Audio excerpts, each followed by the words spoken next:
What if your network was taking the slowest path possible? OSPF's secret cost metric could be sabotaging your bandwidth. In this video, I'll show you how to configure OSPF the right way, including the autocost trick that fixes modern high-speed links. Want to stop routers from making dumb routing decisions? Let's dive in.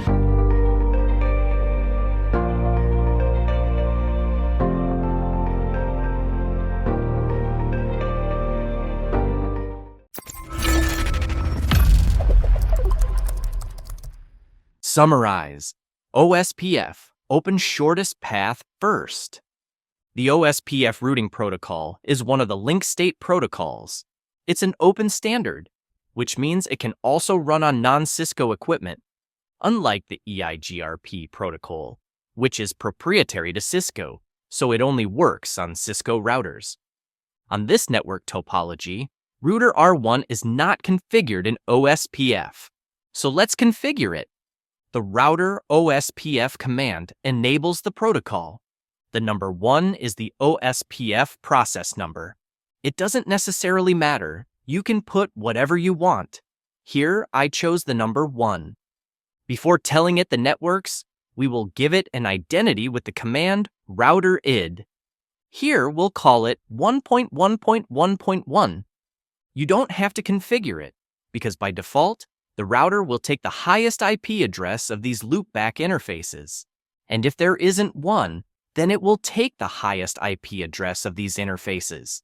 And then, all we have to do is declare to him the networks that are directly connected to him with the command network.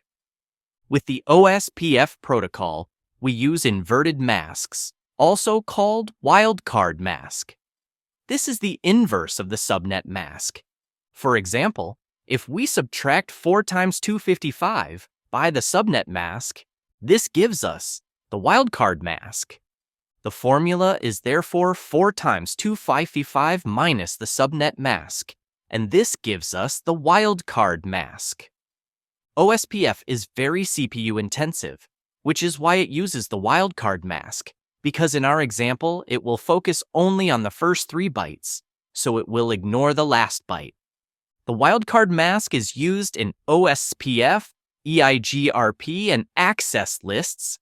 We will now return to our topology. In the rest of the order, we have Area 0. OSPF uses tunes to divide a router group into several small work groups.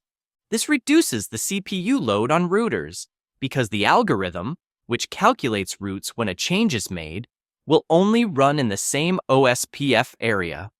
A router that has interfaces in more than one area, for example, our router 4 in the middle, is called ABR, and a router that connects an OSPF network to other routing domains, like our router 7, is called ASBR. The other routers are simply internal single-area OSPF routers. That is, their entire interface belongs to the same OSPF area. Basically, you should always start with Area 0 first, and don't make areas OSPF of more than 15 routers. So we've just declared all the networks that are directly connected to our router 1. It can now discover routers that are part of Area 0. On the other hand, we see that the 192.168.21.0 is not a router network, but a user network.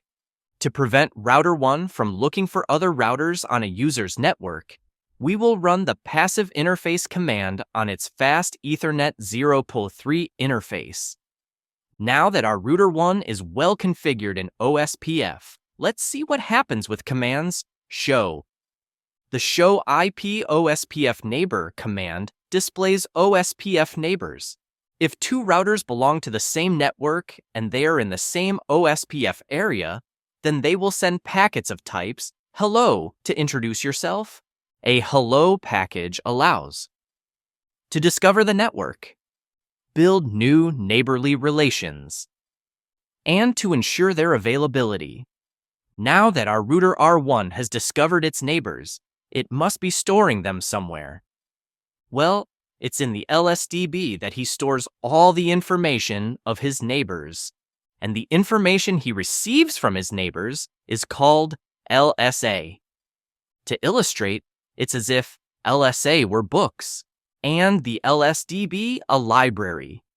OSPF puts all the information it receives in a library, and the information received is called LSAs. And the Show IP OSPF database command allows you to display the contents of the library and the cover of our books. The last show command we're going to see is show IP route.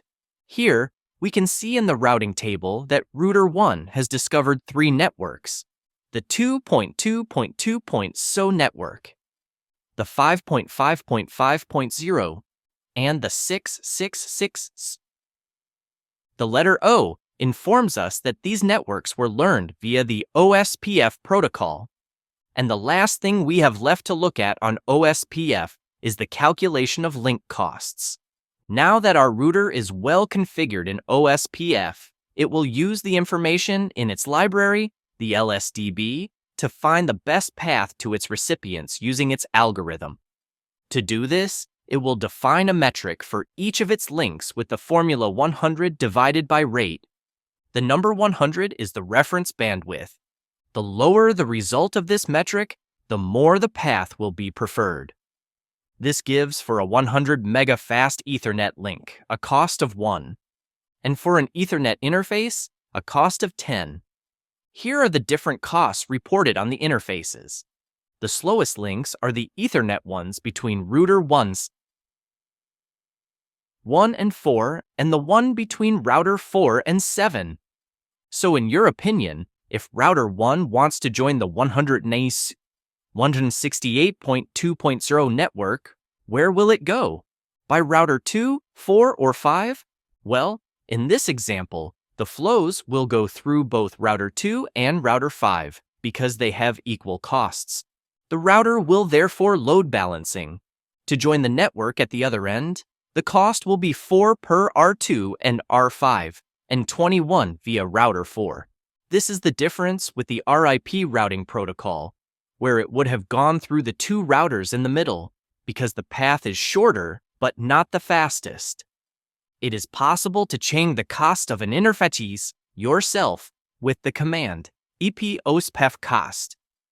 With the new, faster links that have appeared, such as Gigabit or 10 gigabits, it is essential to modify the reference bandwidth with the command autocost.